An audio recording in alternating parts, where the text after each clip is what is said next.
In this video, we will discuss many types of forces that you will be dealing with in future physics problems.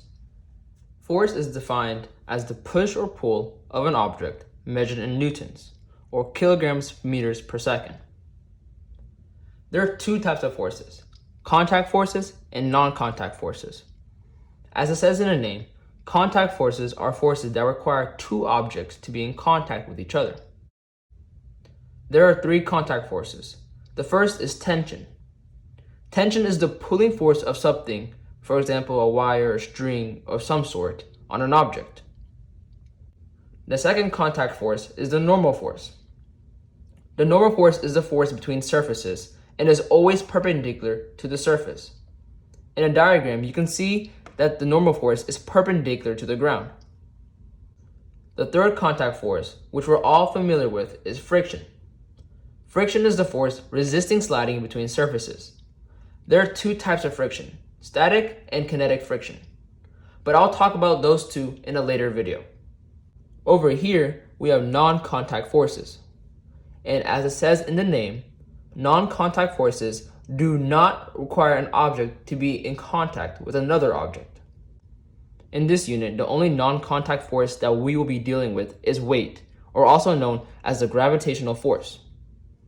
This is the force of gravity acting on an object.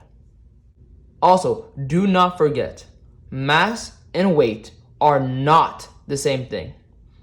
Mass is the measurement of how much matter is in an object, while weight is the measurement of the pull of gravity on an object. Now that we got all these definitions out of the way, let's draw some free body diagrams to see how these forces act on an object. So in our first example, we have a box that is stationary, and we are asked to draw its free body diagram.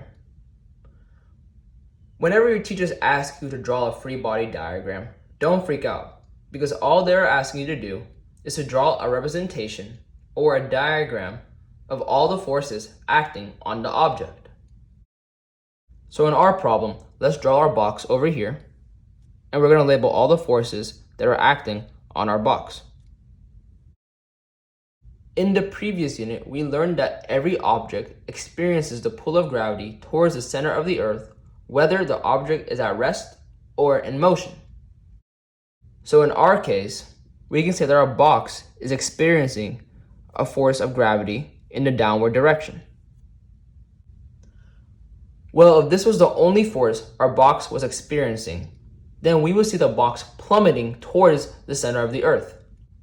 But in this problem, we are assuming that the box remains stationary. So there has to be some other force that is counteracting against the force of gravity. And remembering what we learned earlier in the lecture, we know that the contact force that's between the object and the surface is known as the normal force. And we know that the normal force is perpendicular to the surface. So in this problem, the normal force is the force that is counteracting the force of gravity. Now let's look at the second example. Here our box is being hanged up by a string, and we want to draw its free body diagram. Well, like we did before, let's draw our box over here. And like all objects, our box will experience the force of gravity in the downward direction. And assuming that our box remains stationary, there has to be some force that is counteracting the force of gravity. Looking back at our diagram, we see that the box is not touching the surface, so we can rule out the normal force.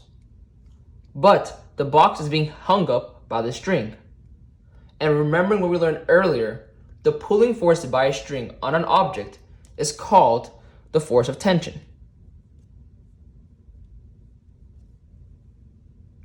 So in our second example, the force of tension is netting out the force of gravity. Now let's combine what we learned and apply it to one final example.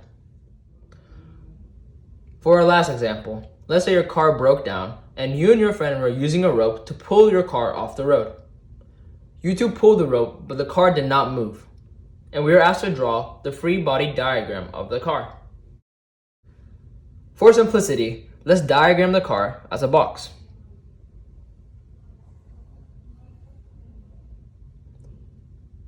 Like we said before, every object experiences the pull of gravity towards the center of the earth. So our car is going to experience a downward force of gravity. Just like in the first example, our car is in contact with the surface. And we know that the contact force that is between an object and a surface is called the normal force. So in this problem, the normal force is counteracting the force of gravity. Now, these aren't the only forces that are acting on our car. In the problem, it says that we are pulling the car with a rope. And earlier in the lecture, we learned that the pulling force on an object is known as the force of tension. So we have the force of tension being applied to the car to the right. Now, just by looking at this free body diagram, we would expect the car to move to the right. However, in the problem, it states that the car did not move. So there must be some force that is counteracting the force of tension. And that force is the force of friction.